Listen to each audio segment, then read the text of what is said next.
Assalamualaikum warahmatullahi wabarakatuh.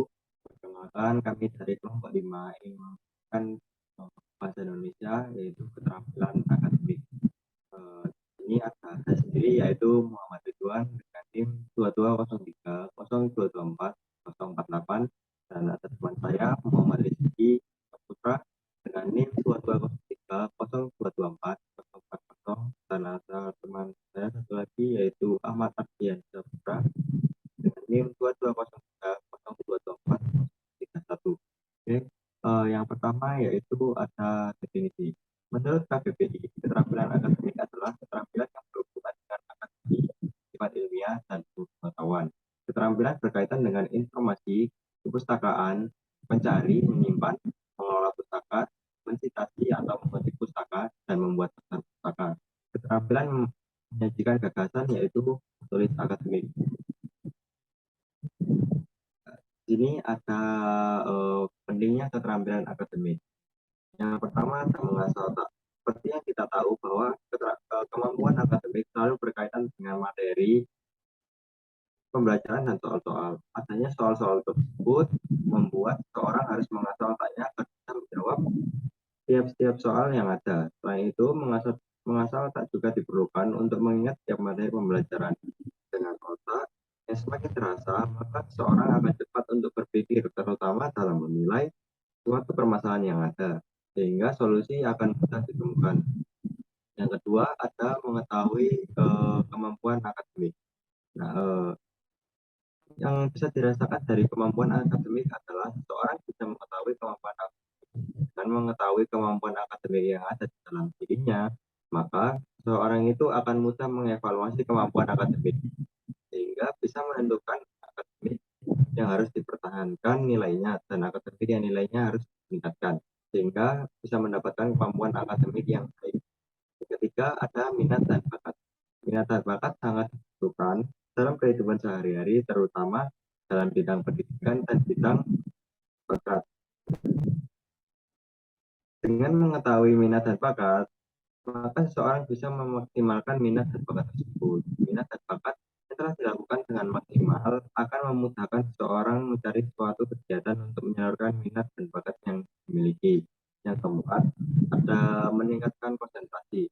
Selain mengasah otak, kemampuan akademik juga bermanfaat untuk meningkatkan konsentrasi.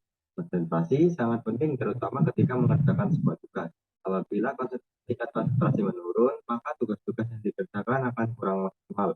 Lain halnya dengan tingkat konsentrasi yang semakin meningkat, maka seseorang dapat berpikir secara efektif dan efisien dan dapat meminimalisir kesalahan yang fatal pada pembuatan tugas. 5. Meningkatkan rasa percaya diri. Rasa percaya diri ini sangat penting untuk digunakan dalam kehidupan sehari-hari, terutama pada saat berhadapan dengan orang banyak. Dan kemampuan akademik, rasa percaya diri seseorang akan meningkat. Rasa percaya diri yang semakin meningkat akan mempermudah seseorang berinteraksi dengan orang lain, terutama pada saat melakukan presentasi di depan orang banyak. Selain itu, rasa percaya diri membuat kita percaya akan kemampuan yang kita miliki. Yang keenam, terbiasa untuk melakukan hal-hal dengan jujur merupakan salah satu perilaku yang baik dan bermanfaat dalam kehidupan. Seseorang yang jujur akan mudah dipercaya oleh orang lain, sehingga akan mudah untuk menjalin kerjasama. Untuk membiasakan diri agar bisa melatih kejujuran adalah percaya terhadap kemampuan akademik yang dimiliki dan berusaha untuk tidak melakukan plagiarisme terhadap karya orang lain dan menyertakan rujukan ketika mengutip karya orang lain. Yang kedua akan disampaikan oleh teman saya. Selanjutnya adalah kemampuan yang harus dimiliki. Yang pertama adalah bertanggung jawab. Berdasarkan KBBI atau yang biasa disebut dengan Kamus Besar Bahasa Indonesia, tanggung jawab adalah suatu kondisi di mana setiap individu memiliki suatu kewajiban untuk menanggung segala sesuatunya sendirian. Jika sudah terbiasa bertanggung jawab, maka setiap orang akan dapat mengukur segala sesuatu secara mandiri dengan giat dan rajin, maka kemampuan bertanggung jawab juga akan terlatih. Yang kedua, kemampuan berkomunikasi. Salah satu kemampuan soft skill yang kami butuhkan adalah kita akan dituntut untuk aktif menyampaikan pendapat, kritik maupun saran. Selain itu, di komunitas akademik juga akan banyak melakukan presentasi. Nanti kemampuan komunikasi akan banyak berguna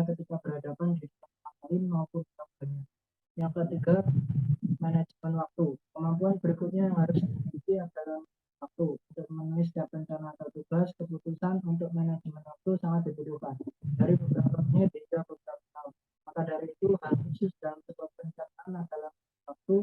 Waktu adalah salah satu sumber daya yang tidak bisa direproduksi dan tidak dapat diambil. Manajemen waktu di dalam sebuah perencanaan kerja akan merupakan suatu teknik untuk mengatur dan menetapkan penggunaan waktu secara efektif. Yang keempat, berpikir kreatif dan inovatif.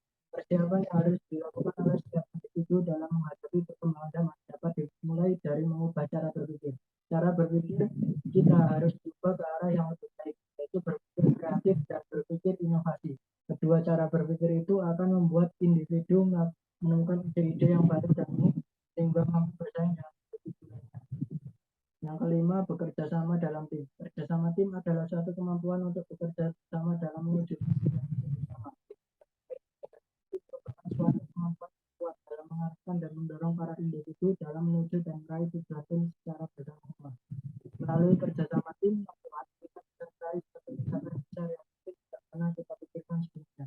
Itulah mengapa kerjasama tim menurut para ahli adalah suatu hal yang harus dibangun dan diciptakan baik. Jika tidak, tujuan dan cita-cita tim akan sulit untuk dicapai bersama-sama. Yang keenam, ada kemampuan beradaptasi. Mampu beradaptasi berarti mampu merespon perubahan dengan cepat dan tanggung jawab beradaptasi juga berarti memiliki kemampuan komunikasi, berpikir kreatif, dan problem solving. Lalu selanjutnya ada keterampilan menyajikan gagasan, menulis akademik. Rawls dan John mengatakan bahwa menulis adalah jenis kegiatan menulis yang menggunakan aturan-aturan tertentu yang diterima dalam komunitas akademik. Tulisan akademik merupakan produk dari membaca tujuan, strategi, gaya, alur, dan presentasi. Salah satu bentuk tulisan akademik adalah artikel ilmiah. Artikel ilmiah tulisan akademik yang paling sering dijumpai mahasiswa. Plagiarisme adalah pelanggaran serius terhadap etika penulisan akademik. Purnama menyatakan bahwa plagiarisme sangat ditentang di dunia intelektual dan akademik karena dunia intelektual dan akademik dibangun di atas pilar kejujuran, keterbukaan, konsistensi, dan mengatur terukur. Plagiarisme tidak hanya merupakan satu, tetapi semua pilar akademik tersebut. Untuk selanjutnya akan disampaikan oleh Bapak saya, Rizky. Cara meningkatkan keterampilan akademik. Hal yang pertama yang perlu dilakukan untuk meningkatkan kemampuan akademik adalah niat dan tekad. Tanpa adanya niat dan tekad, maka seseorang akan sulit untuk meningkatkan kemampuan akademik. Hal ini dikarenakan dengan adanya niat dan tekad, seseorang akan bersemangat untuk melakukan suatu hal. Yang kedua, banyak membaca buku. Dilakukan untuk meningkatkan kemampuan akademik adalah cara mengulang suatu materi pelajaran yang telah disimak sebelumnya.